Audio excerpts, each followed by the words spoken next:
8:09 de la tarde, Agustina Costa y Karina Moncada con ustedes. El director del FBI acusó a China de socavar las investigaciones sobre el origen del COVID-19. Christopher Wray mantiene la posición del organismo que señala un accidente de laboratorio como el desencadenante del virus de la pandemia. Vamos a escuchar el audio de esta entrevista antes de darle la bienvenida a nuestro siguiente invitado.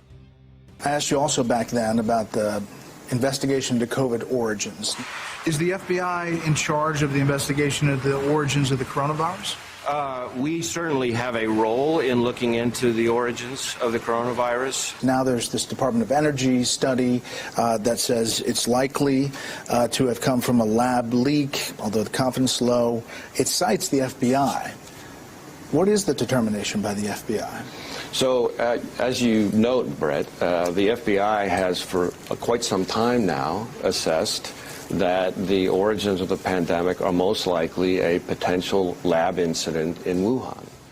Bueno, el periodista Brett Baier de la cadena Fox le pregunta al director del FBI, Christopher Wray, ¿ustedes en el FBI han tenido algún papel que ver con la investigación, con las conclusiones recientes sobre el origen del virus?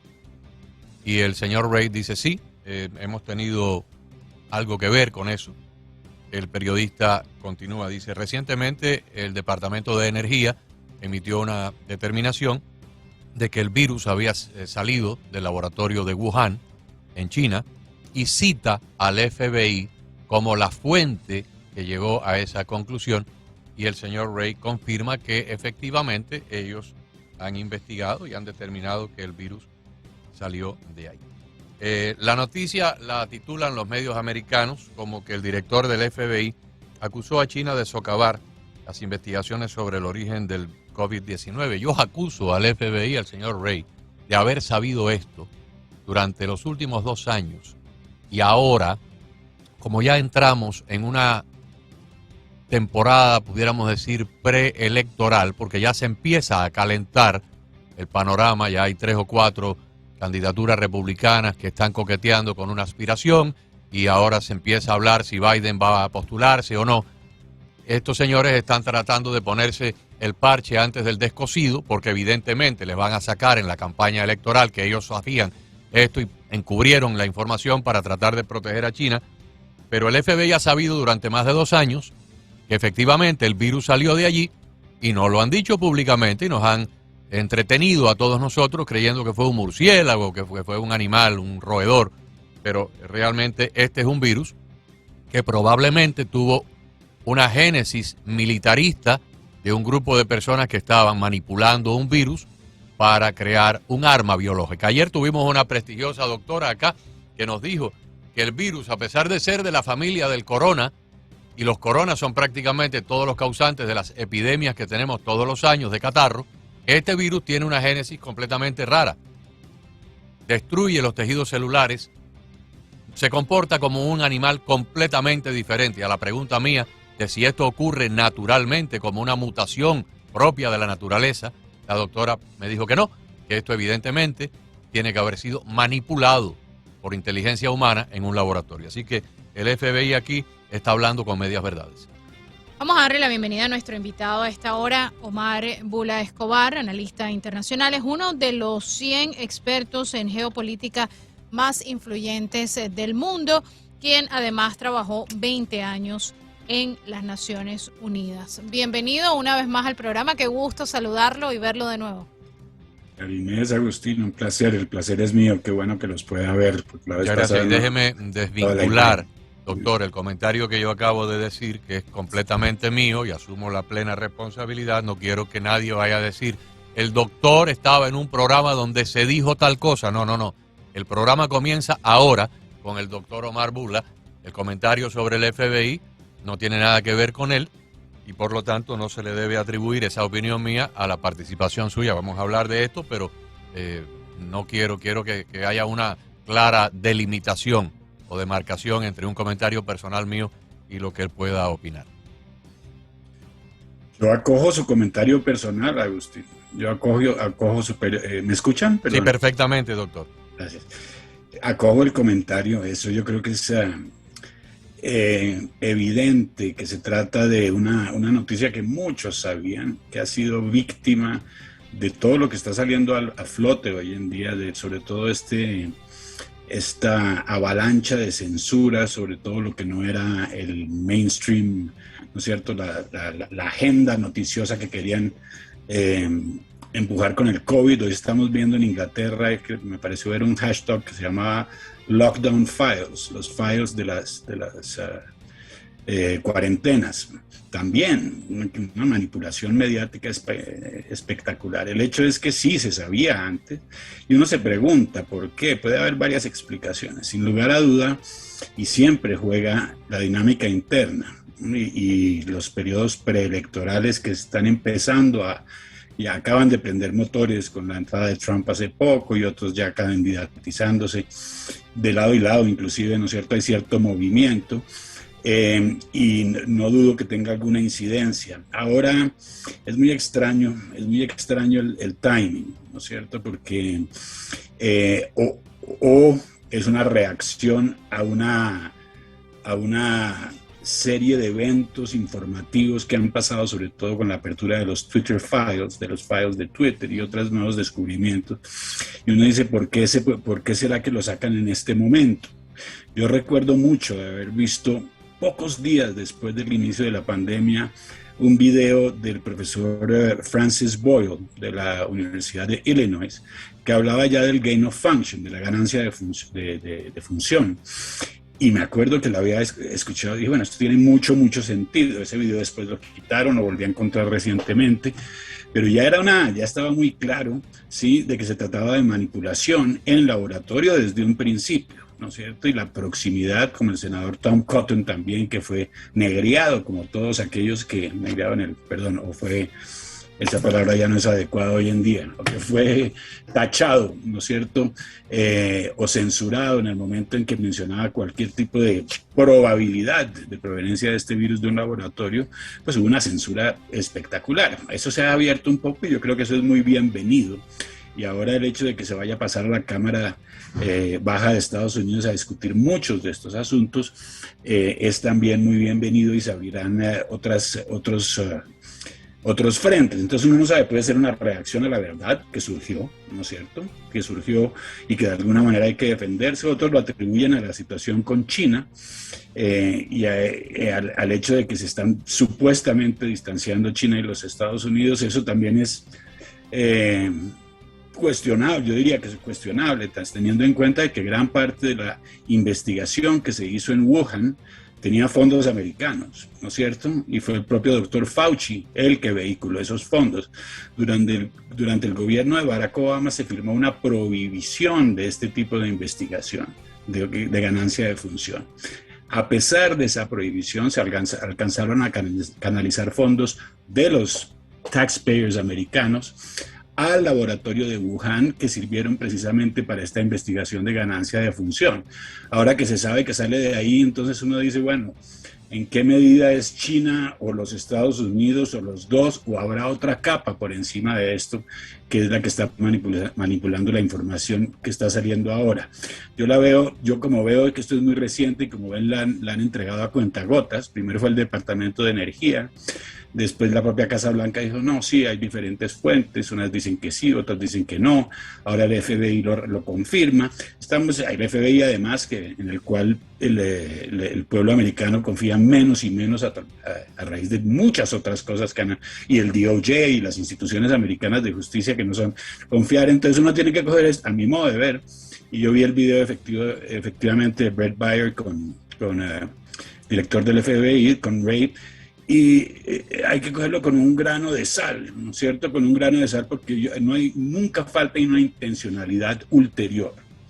Y esa intencionalidad ulterior yo creo que es muy temprano todavía para saberla, pero puede tener muchos matices. Recuérdense que estamos a puertas de una gran discusión del tratado de la pandemia del COVID en Ginebra, ¿no es cierto?, en los próximos meses, o sea, se aprobaría en el 2024, y de alguna manera una trivialización y una banalización de las armas biológicas y de su producción y de la posibilidad de que existan, podría justificar el que otra vez nos digan, no, hay que protegerse. ¿Qué tal que China vuelva a atacar? ¿No es cierto? Hay muchas cosas. Yo creo que es un poco temprano para juzgar, pero sí soy siempre muy sospechoso, como tú mismo dijiste, Agustín, ¿por qué 2 años y medio después? ¿Y por qué ahora? Y ese por qué ahora, como repito, puede tener mucho que ver con cosas internas, pero como los fenómenos son con asuntos internos, pero como los fenómenos son ahora de carácter global, y es claro que el gobierno americano está siendo dirigido por el globalismo, ¿no es cierto? Yo creo que ya eso es más debería estar muy claro para muchos en todo caso. Creo que hay que esperar un poco para ver cuáles son las reacciones.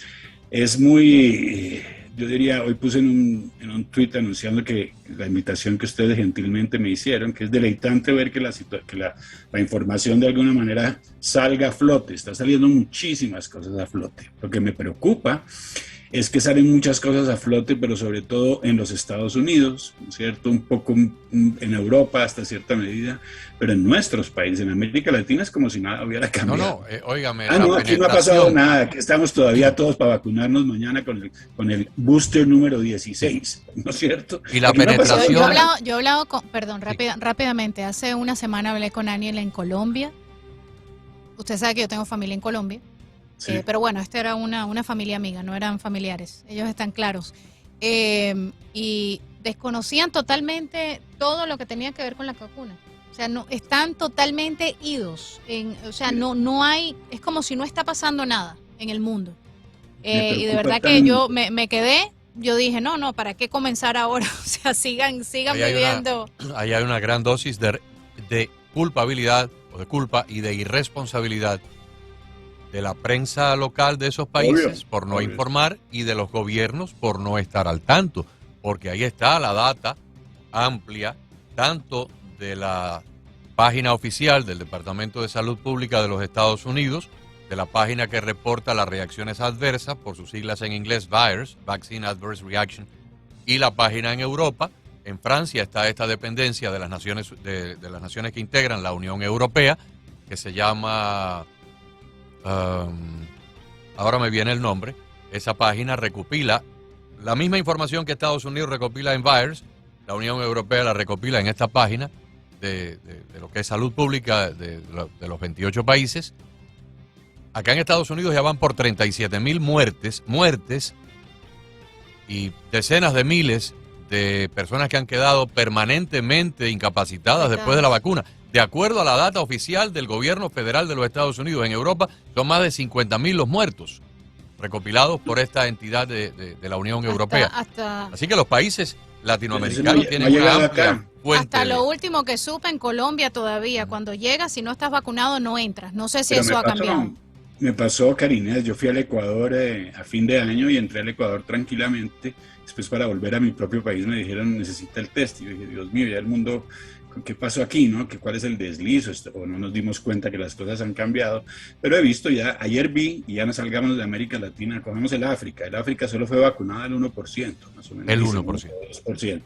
Y hay una cosa que se llama el Vaccine Equity Project, ¿no? Empujado sobre todo por Open Society Foundations y otro, que es básicamente garantizar garantizar la vacunación de todos los africanos. Yo digo, qué suerte tuvieron, ¿no es cierto? Porque es como que hubiera dos mundos, un mundo que no se ha dado cuenta, ¿no es cierto?, en absoluto, y es muy grande.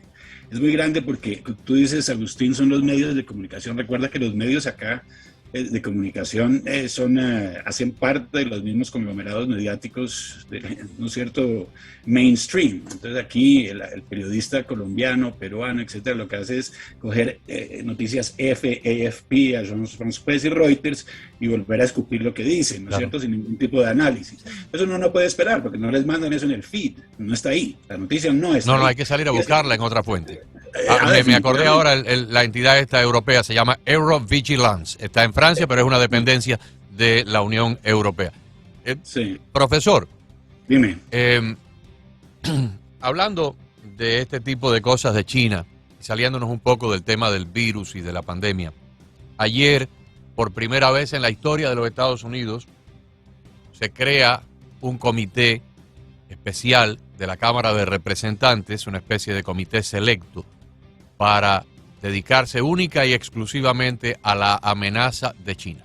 Este no es un comité de energía o del Departamento de Relaciones Exteriores que hace una audiencia, una por aquí, otra por allá. Este es un comité que se va a dedicar en cuerpo y alma a la amenaza de la China comunista para los Estados Unidos. Y yo le decía a Karinés que es una amenaza multifacética. Roban tecnología, espionaje comercial, intimidan a personas, tienen inclusive departamentos de fuerzas policiales aquí en las embajadas y demás que secuestran gente y intimidan, tienen la penetración cultural de los institutos Confucio. O sea, es un pulpo con 1000 tentáculos. ¿Qué significado, qué importancia tiene que parte del Congreso, y digo parte porque la mayoría de los que han querido hacer esto son republicanos, le esté dedicando esta atención al peligro de China comunista? Un significado enorme, enorme. Primero, es muy parecido a lo que mencionábamos, ya se sabía, ¿no es cierto? Y se sabía desde hace mucho tiempo. Tú ya lo mencionaste, en las universidades, los institutos Confucio, todo lo que tiene que ver con el comercio bilateral, todas las malas prácticas de la China pues salieron a flote precisamente en el momento en que el expresidente Trump se puso más duro con la China para poder tener un comercio más fair, ¿no es cierto? No solo free, sino fair, ¿no? Comercio justo, etcétera. Ya se sabía. Ahora, sin lugar a duda, y repito, muy bienvenido este cambio político en Estados Unidos, este hecho de que los republicanos manejen la Cámara, y lo digo sobre todo para que el público reciba los dos lados de la noticia, ¿no es cierto? Este monopolio de poder que se traducía en un monopolio de opinión a través de los medios no dejaba ver nada más, ¿no es cierto? Hay una apertura por varios motivos, ya hablamos de Twitter, ya hablamos en general, ¿no es cierto? Hay una recesión, estas verdades están abriendo espacio, abriendo grietas en esa narrativa que fue tan tight, tan apretada en el pasado, y yo creo que definitivamente lo de China también era overdue, ¿no es cierto? Estábamos ya, había que hacerlo.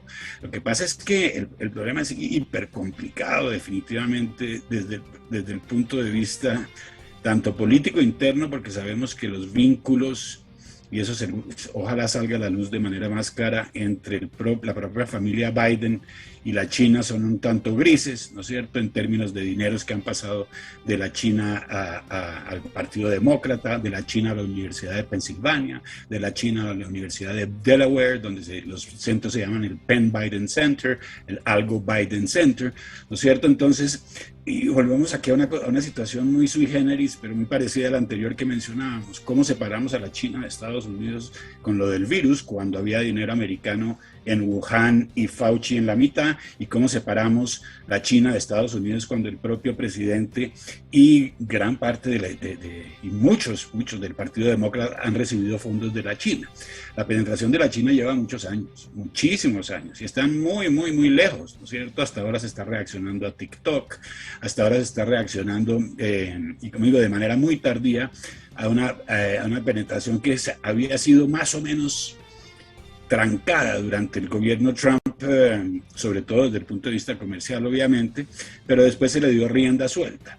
En este momento yo creo que los Estados Unidos está en una situación de fragilidad enorme, y no me extraña que se cree una comisión o un grupo especial, ¿no es cierto?, para mirar esto de manera puntual y permanente, porque es que la amenaza es muy, muy grande y se acentúa aún más con el diferendo que hay entre Ucrania y Rusia, o realmente entre la OTAN y entre Occidente y Oriente, en gran medida, ¿no es cierto?, con las excepciones que tengamos de los Japones y las Australias y los Taiwanes, pero lo que tenemos es un mundo reposicionándose en bloques. Eso lo vimos en la votación de la Asamblea General de las Naciones Unidas, donde dicen una gran mayoría estuvo en contra, pues esa gran mayoría exceptuaba a la India, a la China, a Sudáfrica, ¿no es cierto?, que se abstuvieron. Ellos solamente ya asumen la mitad de la Nicaragua creo que votó con los chinos. Sí, no hubo, entonces, y ahí están los fenómenos de prensa, ¿no es cierto? Overwhelming, gran votación en contra de Rusia. No, fue una votación, sí, que en números absolutos pues hubo más votos en pro que en contra, pero en términos del peso y de la ponderación de quienes votaron, pues la cosa es muy diferente. Esos son fenómenos de prensa. Yo creo que es supremamente importante, y me parece supremamente importante además para nosotros acá en el sur, en América Latina, porque la presencia de la China y de Rusia en América Latina es enorme. Ha sido también mencionada desde hace décadas. En Venezuela, Rusia es el primer exportador de armas a América Latina desde el 2010. Argentina, Uruguay, sí, Panamá. ¿Y de qué lado? Y si hay una ruptura de grandes bloques, nosotros ya, los gobiernos actuales narcosocialistas de la región seguramente adherirán a sus parceros, como se dice, de antaño, ¿cierto? Que son los gobiernos pro-cubanos, ¿no es cierto?, los Nicaraguas, etcétera. Maduro básicamente tiene que reaccionar. Ahí tiene, dentro de Venezuela, tiene Irán, $4.000 millones descubrieron ahora llegando a la cuenta del hijo de Jamenei a Venezuela, barcos iraníes llegando a las costas brasileras y transitando por el Caribe. Y entonces sí nos interesa esto de la China, porque en un momento dado, sí, Dios no quiera, se arman dos bloques, como se armaron el siglo pasado, con características muy diferentes, pero bien antagonistas. Nosotros vamos a tener, el mundo entero tendrá que escoger, y América Latina no está en una, por lo menos en una coyuntura que le permita escoger, dadas las alianzas que tienen estos gobiernos con la Rusia, con China, con el antiamericanismo, básicamente. Fíjese que hoy sale una noticia, creo que fue ayer, me parece que fue ayer por la noche que la vi, o tal vez esta mañana, que el Departamento la CIA advierte al Departamento de Defensa que sus analistas han llegado a la conclusión de que China ha planeado la invasión de Taiwán para el 2027. Sobre esta noticia, que hasta ahí es la noticia, leí la opinión de un articulista que dice, bueno, los chinos están casi que apostando por una continuidad de los demócratas en la Casa Blanca, con o sin Biden, para 4 años más, y por lo tanto en el 2027 sería dentro de ese segundo periodo demócrata de gobierno ejecutivo. Pero el artículo de la CIA, el artículo también decía que la CIA estimaba que el estancamiento de Rusia en Ucrania está haciendo a China reconsiderar los planes de invadir Taiwán, y a lo mejor los pueden postergar un poco más. Sin embargo, lo que no dice el artículo es lo que voy a decir yo aquí. China está observando con mucha atención el gasto enorme que los Estados Unidos está teniendo, no en términos de dólares, sino en términos de municiones, de armamento pesado en Ucrania, al punto de que las noticias son abiertas, de que tenemos en este momento el menor inventario de municiones en nuestro arsenal desde la Segunda Guerra Mundial. Hay generales que han advertido de que si tuviéramos una segunda guerra, un segundo frente, Estados Unidos en 1 o 2 semanas se quedaría sin municiones, porque estamos entregándole a Ucrania una gran cantidad de armamento, de municiones, pero los fabricantes de estas municiones no los están reponiendo con la misma celeridad.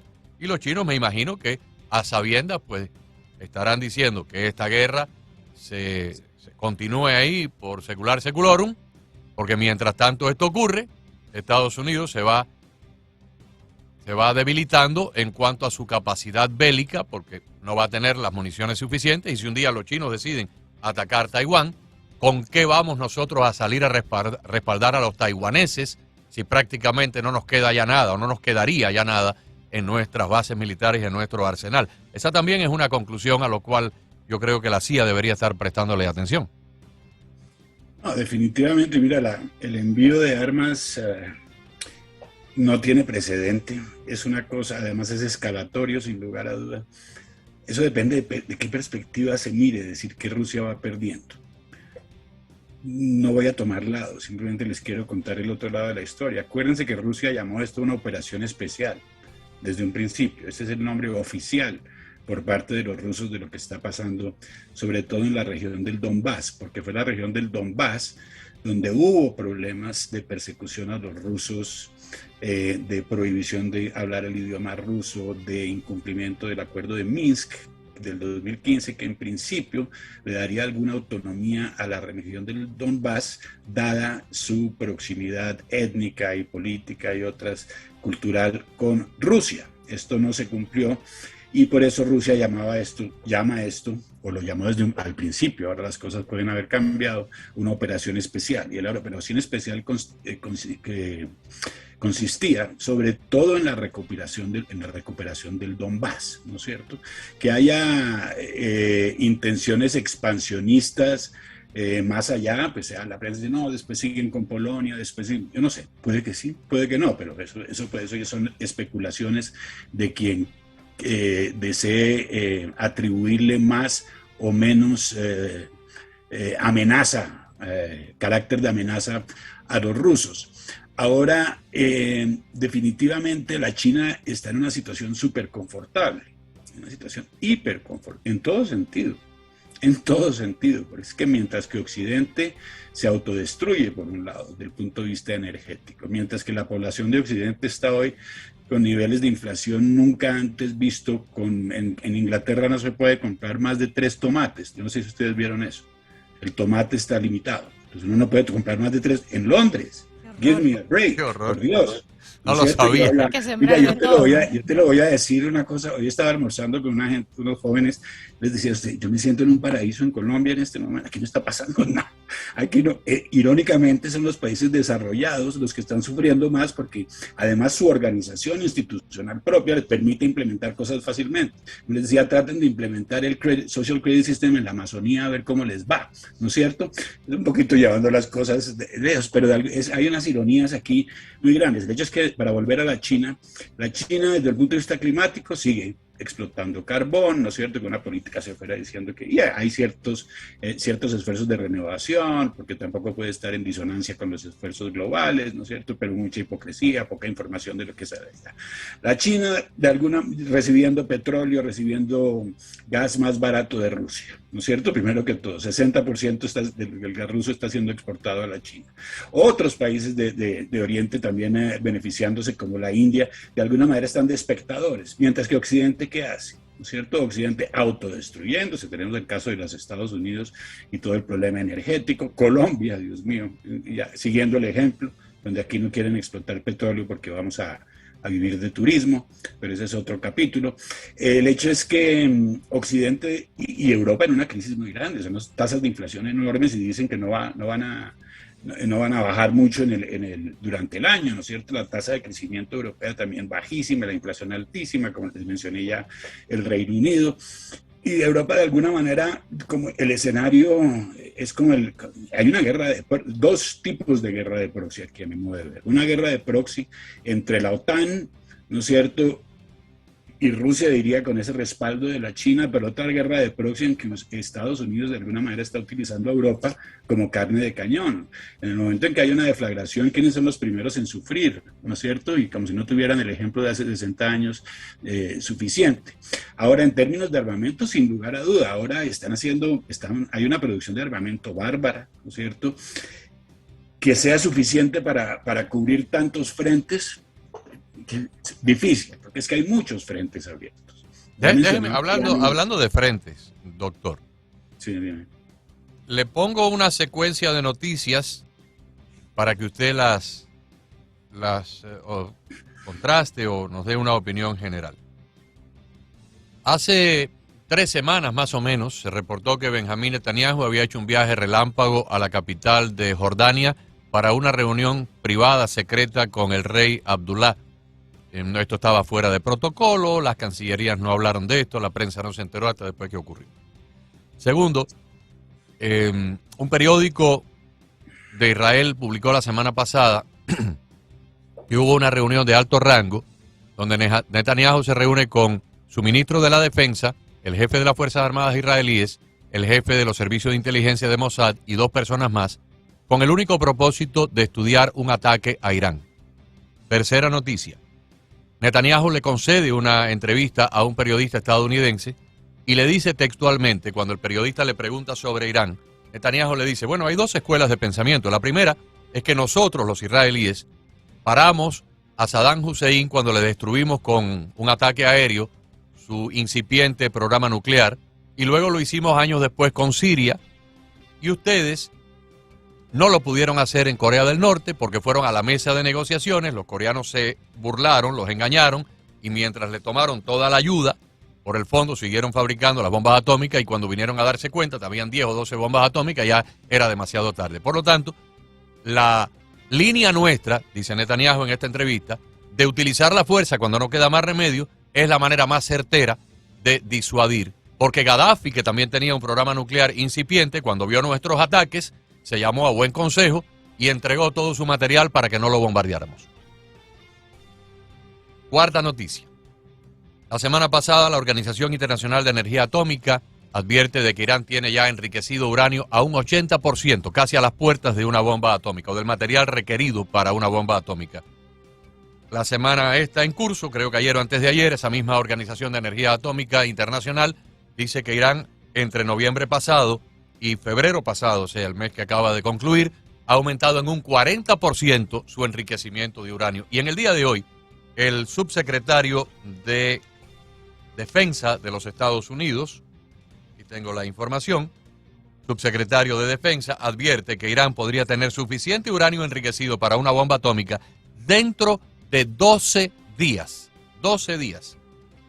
Pregunta. ¿Estamos a las puertas de un conflicto grande en el Golfo Pérsico porque los iraníes siguen con lo de la bomba atómica y los israelíes simplemente no lo pueden permitir? Muy buena pregunta. Mira, me hiciste acordar a Agustín, y me permito mencionarlo acá, de mi primer libro. Mi primer libro, el plan maestro, trataba con la penetración iraní y de Hezbollah en América Latina, y se basaba sobre la hipótesis, cosa que de alguna manera la gente veía tan utópico, se basaba sobre la hipótesis de la posible llegada del arma nuclear a América Latina, siendo Venezuela, sobre todo, un sitio estratégico, no mucho más lejos que Cuba, ¿no? Si hacemos una retrospectiva a la situación que hubo entre Kennedy y Khrushchev en el pasado. Entonces, de manera muy largoplacista, ese libro y su hipótesis se están cumpliendo de alguna manera. Algunas partes del libro tal vez no las subrayé lo suficiente, como el crecimiento del narcotráfico, aunque hablaba, pero la penetración iraní en la región sí. Y obviamente trata con el acuerdo nuclear y la posibilidad de que Irán tenga la capacidad de producir el arma nuclear. Lo que tú mencionaste de los 12 días, te lo digo muy francamente, lo he escuchado durante varios años y dicen dentro de 2 meses, otros dicen dentro de 4 semanas, varias veces lo han dicho. Eso lo que demuestra sobre todo es la falta de información real, porque la capacidad del IAEA, la Agencia de Energía Atómica, de hacer el monitoreo del desarrollo del arma, del posible desarrollo del arma nuclear por parte de los iraníes, se ha visto truncada con o sin acuerdo, el famoso acuerdo JCPOA, una cosa así, que era los 6+1. Ese acuerdo del cual Trump se salió, trataba precisamente y aumentaba el monitoreo de la producción de uranio enriquecido, que es el 238 o 235, no recuerdo en este momento, para lo cual se necesitan centrífugas, etcétera, monitorear las centrífugas. Había ya cierta disuasión de los iraníes durante el gobierno Trump, sin lugar a duda, y salirse del acuerdo era bueno. Ahora, ¿qué ha pasado? Que eso está en el aire en este momento. Llevamos ya 2 años de gobierno Biden y ni los europeos ni los americanos han llegado a un acuerdo. Entonces Irán básicamente se le ha dado carte blanche, la carta blanca, puede hacer lo que quiera, y obviamente eso preocupa a Israel. Obviamente, si el credo de Irán en la época de Mahmoud Ahmadinejad era destruir y borrar de la faz de la tierra a Israel. Eso es una amenaza que salió de un jefe de Estado, y nadie puede negar la enemistad histórica que tiene el pueblo de Israel y los pueblos, hay muchos pueblos árabes, a pesar de los acuerdos que se han logrado últimamente, pero en el caso de Irán, sin lugar a duda, hay una enemistad enorme. Ahora, a mí me preocupa que a medida que sube el nivel de lo nuclear, el volumen de lo nuclear, como la salida de Rusia ahora del tratado START, o la suspensión, porque la prensa dice salida, fue una suspensión, al fin y al cabo casi llega a lo mismo si se usa el arma en algún momento, pero como la China y el desarrollo de armas nucleares por parte de la China, que no fue, en eso no se concentró la década pasada, pero sí esta década, y ahora tiene un arsenal nuclear moderno y poderoso también, que se lanza con Rusia, todo lo nuclear, definitivamente todo nos ha, hemos escuchado de una manera u otra ese volumen subir. Si ese volumen sube y siguen estos movimientos tectónicos que ubican a los enemigos en situaciones estratégicas, sí me preocupa, ¿sí? El hecho de que caiga un arma nuclear caiga en manos de los iraníes, primero con la enemistad que menciono con Israel, pero también su presencia en América Latina, que es enorme. A mí me preocupa por América Latina, que mi libro lo escribí pensando en nosotros, los latinoamericanos. Yo creo que los iraníes, los israelíes no lo van a permitir, no lo pueden permitir, cueste lo que cueste. Vamos, exactamente, pero eso está muy caliente ahora, porque es que fíjate que estas guerras como lo que pasa en los territorios ocupados, yo estoy viendo el problema de los territorios ocupados desde que nací, y tú también, yo creo. Igualmente, claro. Pero eso es ataúdes de los unos y ataúdes de los otros, desde que nací. Yo soy modelo 63, llevo 59 años viendo esto. El problema es que esa enemistad hoy en día se está de alguna manera materializando en factores mucho más importantes, ¿no es cierto?, que es la posibilidad real, con un manejo de la nuclear mucho más laxo que en el pasado, que cuando se firmaba el tratado START, se trataba de Unión Soviética y Estados Unidos. Full stop, y las potencias nucleares, que son las que están en el Consejo de Seguridad. Hoy el arma nuclear, no solamente la propia Ucrania era la que se escapó mucha tecnología nuclear de la Ucrania cuando salió de las guerras rusas. Pakistán, la India, Corea del Norte, estamos en una inestabilidad política que puede crear lo que yo en Colombia llamamos el florero de Llorente. El florero de Llorente es lo que hizo que se diera la independencia colombiana, o como diríamos, la caída del arquiduque de Sarajevo, que dio lugar a la Primera Guerra Mundial, ¿no es cierto? Solo es una chispa. Entonces, yo sí creo que estamos, es decir, yo sí le temo, yo creo que a la posibilidad de una chispa suelta, ¿no es cierto? Y de alguna manera el hecho de que China haya reaccionado con esos 12 puntos que está proponiendo, que son obviamente no factibles para ninguno de los lados, porque tienen unas implicaciones muy, muy fundamentales, de alguna manera le baja el tono a la cosa, ¿no es cierto? En eso sí me parece que está, ¿no es cierto?, que hay que bajarle el tono a la cosa, porque el volumen de este lado, del lado de Occidente, está subiendo a una velocidad bárbara, tanques, y ahora F-16 ¿no es cierto? Hay una escalada armamentista y guerrerista. ¿Usted se acuerda, doctor? Peligro. ¿Ha oído hablar, me imagino que sí, del último discurso de Dwight Eisenhower, el discurso de despedida, y de cómo hizo una gravísima advertencia al pueblo americano sobre el peligro de la industria militar en los Estados Unidos, lo que él llamó el Military Industrial Complex? Dijo que tenían profundos nexos con los gobiernos y que en el futuro el pueblo americano tendría que prestar mucha atención, porque por intereses comerciales esta industria armamentista pudiera lanzar a los Estados Unidos a una nueva guerra. Y eso lo dijo, caramba, el hombre que le ganó la guerra a Hitler y que luego fue presidente de este país. Y con otros componentes más contemporáneos que también, son preocupantes. Cuando tú ves quiénes son los primeros accionistas de los productores de armas en América, precisamente los que están ofreciendo hoy el F-16, McDonnell Douglas y otros, es BlackRock y Vanguard. BlackRock. We come back. Ahora volvemos ¿no es cierto? Ahora nos ponemos en el presente, ¿no es cierto? Entonces, ¿quién es el que está sacándole plata? Es decir, ahí sí nos volvemos a ubicar en este nuevo paradigma de corporaciones. Esa es una guerra de corporaciones y fondos de inversión internacionales manejando Occidente, pero además es una guerra, la de Ucrania, que es prácticamente una guerra entre el globalismo, ¿sí? y Oriente. Sí, señor. De alguna manera. China ahí en una especie de marasmo que uno no sabe dónde están por la falta de información. Bueno, estamos viviendo tiempos muy difíciles. Doctor, usted dijo hace unas horas, faltan 2 o 3 años para que todo aquel que creyó en el circo del COVID, las máscaras, los encierros, se den cuenta que todo se trataba de control. Y cuando se den cuenta, ya va a ser tarde para todos. ¿Por qué usted dice 2 o 3 años? Eso, yo pensé que ya a estas alturas todo el mundo iba a caer en cuenta en lo que se hizo en los pasados 3 años.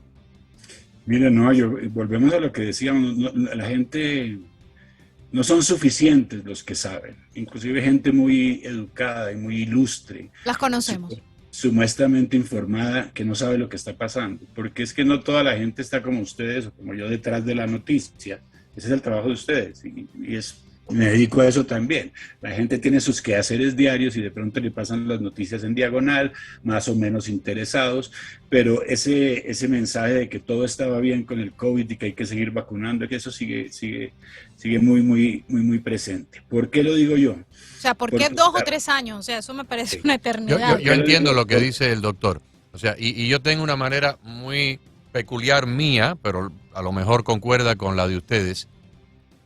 Hay mucha gente de mucha capacidad intelectual, con muchos doctorados y con mucho conocimiento académico, pero sus antenas de discernimiento están opacadas por una costra de liberalismo. Y el liberalismo les entorpece la capacidad de esas antenas de recibir, de discernir, de poder ver más allá de sus narices, y por mucha academia que tengan cosechada y muchos títulos universitarios colgados de la pared, no entiende porque el liberalismo no se lo permite, su intoxicación liberal es tan grande que no les permite entender lo que ha ocurrido con la vacuna, no les permite entender lo que ha ocurrido con muchas cosas que están ocurriendo, y no se dan cuenta de la realidad. Yo me imagino que lo que dice el doctor es que más tarde o más temprano esas escamas se desprenderán de sus ojos y podrán ver la realidad. Total, estoy totalmente de acuerdo. Le añado a eso que tiene que ver mucho con el desconocimiento de la arquitectura, del andamiaje mediático global, ¿no es cierto? Poca gente sabe que el 90% de los medios de comunicación, el llamado mainstream media, mandan un solo mensaje, y que por eso los movimientos del independent journalism, de periodismo independiente, están ganando preeminencia, etcétera, etcétera, sin lugar a duda. Pero mucha gente de el no conocer ese fenómeno mediático hace que personas que yo conozco, que quiero, cercanas, educadísimas, PhDs y otros, sí, dicen, no, es que lo vi en voy a mencionar algunos medios, no voy a mencionar medios. Pero lo vi en CNN. Lo vi en aquel periódico, El País, CNN, Le Monde, y como hay 90%, pero lo ven prácticamente todos los periódicos, claro. The Economist, la BBC, you name it, ¿no es cierto? Es un monopolio al fin y al cabo. ¿Por qué dije 2 o 3 años? Es un cálculo que tiene que ver en otros criterios, en 4 criterios, 3 principales y uno que lo acompaña. 1, el desarrollo del Digital ID, de la identidad digital. 2, el desarrollo del Central Bank Digital Currency o el Digital Money, ¿no es cierto? 3, la discusión del tratado de la pandemia en Ginebra que puede ser aprobado en el 2024. Ahí quedan. Son 3 mecanismos, ¿sí?, que independientemente y mejor aún juntos para aquellos que quieren que funcionen así, significan el control que están buscando desde que lanzaron este circo del COVID, ¿cierto? El de la pandemia, que básicamente le entregaría la soberanía de las decisiones de salud de los países a un ente central, en este caso la OMS, que como se sabe está financiada por la Fundación Bill and Melinda Gates, por los fondos de Bill Gates, en otras palabras, por el corporate power, ¿no es cierto? Y eso implicaría el pasaporte de la vacuna, la posibilidad de nuevos encierros, la posibilidad de mascarillas, la posibilidad de que el circo comience de nuevo. Ya hay mucha gente despierta, gracias a Dios, no la suficiente, pero hoy vi, por ejemplo, el Heritage Foundation pronunciándose, varios senadores pronunciándose para que esto no pase. Acompañado con el Digital Currency, el que más asusta, ¿no es cierto? Digitalización de las monedas. Y la eliminación del dinero en efectivo. Voilà, ese es el tema. Entonces, cuando tú tienes esos 3, y ahora te menciono el que acompaña, que son identidad digital, moneda digital y control sanitario, ¿no es cierto?, de pasaporte de vacuna que implica control de movilidad, etcétera, etcétera, ya tienes toda la arquitectura armada y en eso estamos en estos 2 o 3 años. Por eso es que yo digo 2 o 3 años, Karina. porque es que eso está on the move. Eso y se además está a eso moviendo. agréguele, doctor, los desarrollos tan vertiginosos que se están anunciando casi a diario en materia de cibernética, supercomputación e inteligencia artificial, donde ya prácticamente estos superordenadores están a un nivel tan alto. Se habla inclusive ya de varios prototipos de computadoras cuánticas con inteligencia artificial que prácticamente pueden hasta inferir los comentarios que cualquiera de nosotros tres va a hacer mañana, porque han estudiado nuestro patrón de pensamiento durante los últimos 20 años Claro. y prácticamente pueden casi que determinar lo que va a ocurrir en nuestras mentes y en nuestras bocas el día de mañana. Exactamente, y yo creo que eso, y para responderte otra vez, Karina, es porque 2-3 años, porque estamos viendo ahora que las conferencias interesantes de hace 3 años que decían cuál era el potencial del AI, ¿no es cierto? Sí. Estamos viendo que ya es cinético, ya está pasando, ¿no es cierto? Y va a pasar creciendo.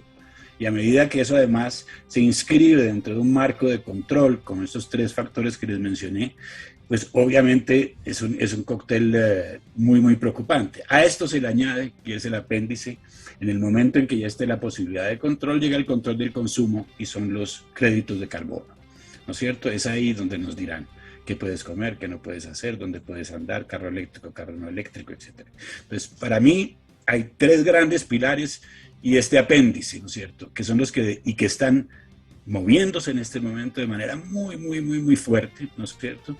A pesar de que hay oposición contra el Central Bank Digital Currency, contra el Digital ID, hay oposición, pero sabemos cuál es el poder que tienen los que están del otro lado. O sea que sí, yo lo veo muy inminente, muy, muy inminente, el que podamos llegar. Ahora no va a haber, sin lugar a duda, va a haber resistencia, ¿no es cierto? Estas cosas no es que tengan el camino libre, y como les digo, hay gente que está despertando a nivel político también, sobre todo en los países desarrollados. Nosotros aquí, mejor dicho, todavía va a ser muy difícil en las grandes ciudades, en las potencias mundiales, que al ciudadano común y corriente de ciudades como París, Madrid, Buenos Aires o Miami no lo salpiquen todas estas tendencias de supercontrol. Tal vez en lugares más rurales, más resistencia habrá, o no tanta resistencia, sino las personas podrán tener modos de supervivencia fuera de estos sistemas de control, porque hay mucha gente en América Latina, en África, en Asia, que ni siquiera tiene una cuenta bancaria y comen de lo que cultivan y caminan distancias y no se montan en un metro subterráneo como lo hacen los señores de París o de Madrid o de Nueva York, sino que andan en un burro y comen de la naturaleza. Probablemente contra eso, pues poco podrá hacer el nuevo orden mundial, el Foro de Sao Paulo, el Foro Económico o Soros y compañía. Pero los que vivimos en las grandes urbes estamos ante una enorme amenaza. Enorme, claro que sí. Miren lo que ha pasado mientras estábamos al aire en esta interesante conversación con nuestro invitado Omar Bula Escobar. Un grupo de 60 científicos fue publicado en Fox. 60 científicos instan a investigar la geoingeniería de la Tierra para combatir el cambio climático. ¿Qué es lo que están sugiriendo? Pues bloquear los rayos solares para combatir el cambio climático. Todos sabemos que parte de lo que el cuerpo humano necesita para mantener una buena salud es el sol. ¿Y qué vamos a hacer con la fotosíntesis? O sea, ¿cómo vamos a lograr que los vegetales produzcan fotosíntesis y crezcan y la cebolla sea cebolla y la zanahoria? Controlarnos. Increíble. Pero ya hace como un año ya el señor Bill Gates, a quien yo admiré como una de las grandes mentes de la humanidad, de la historia, y por él no siendo absolutamente más que una total indiferencia, el señor Bill Gates hace un año estaba proponiendo desplegar en órbita. Yo pensé que la noche antes había bebido algo raro y se había emborrachado, pero no. Decía que había que desplegar en órbita unas enormes telas o lonas o capas de algo, de fibra, para bloquear en ciertas regiones del planeta los rayos del sol y de esa manera que no se calentara tanto la superficie. Pero bueno, es que el sol es el que produce nuestros cultivos. ¿Y de qué vamos a comer? Bueno, pero es que el señor Bill Gates quiere que comamos carne sintética. Pero que inclusive la carne sintética, ¿de dónde la vamos a sacar? ¿De las orugas? ¿De la seda de las orugas? Nos quieren enfermos. Las orugas comen hojas, que yo sepa. Mira, yo fui profesor de cambio climático y me he metido en este tema mucho, cambio climático y conflicto. Y espero que los alumnos, que mis alumnos hayan visto que yo siempre les presentaba los dos lados de la moneda, les decía escojan, ¿no es cierto?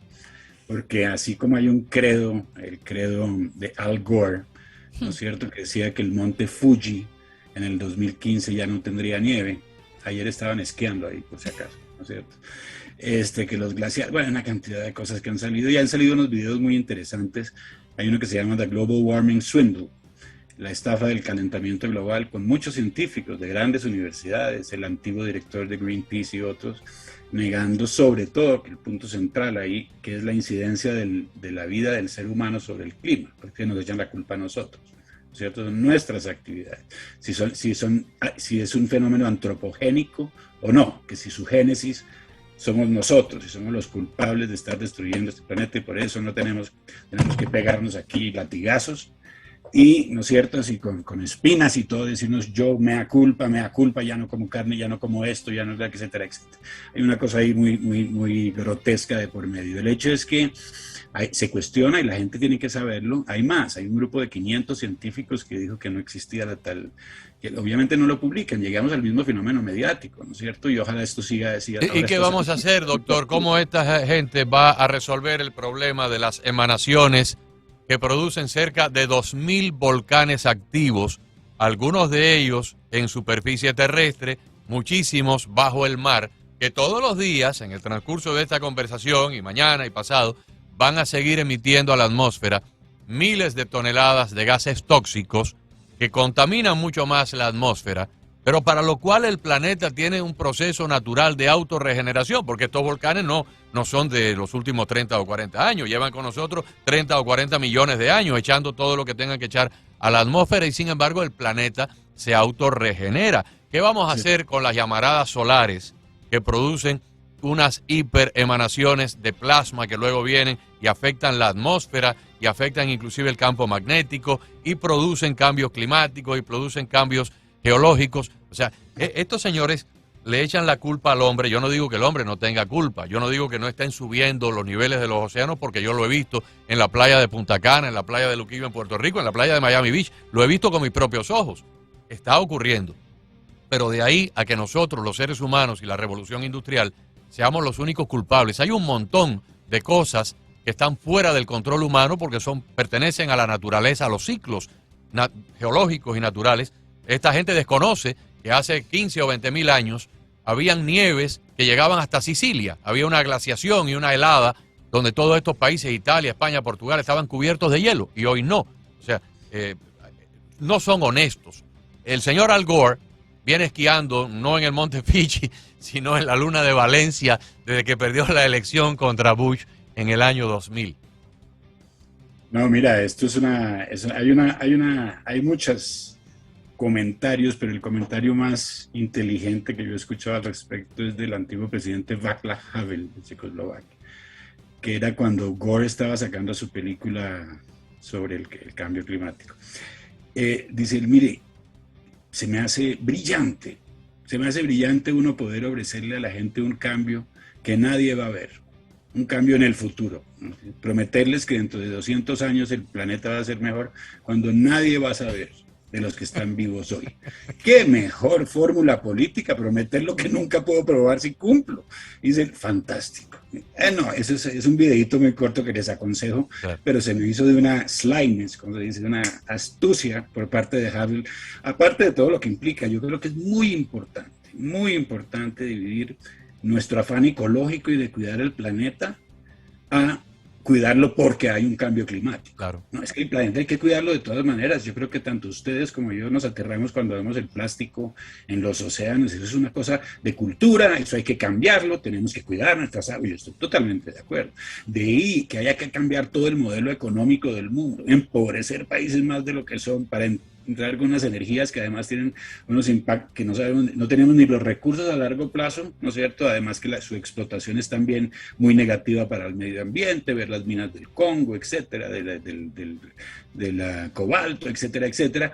Nos estamos aventurando en esto de alguna manera y no sabemos a dónde vamos, pero lo que sí sabemos es que con el afán, supuestamente, de hacer lo que sí deberíamos hacer básicamente, que es cuidar nuestro planeta, no contaminar, no tirar basura, que el tubo de escape esté bien calibrado para no tirar tanto mugre al aire, ¿no es cierto? Unas cosas civilizadas que se pueden hacer, pero no necesariamente cambiar el mundo en que vivimos, hasta el punto de que cuando lleguemos al famoso carbon footprint, a la huella de carbono, ¿sí? Será debido al cambio climático y por culpa del cambio climático que no vamos a poder hacer una cantidad de cosas. Entonces, esto va mucho más allá, y esto es muy grave. Cuidar el planeta sí, pero los motivos definitivamente no son esos.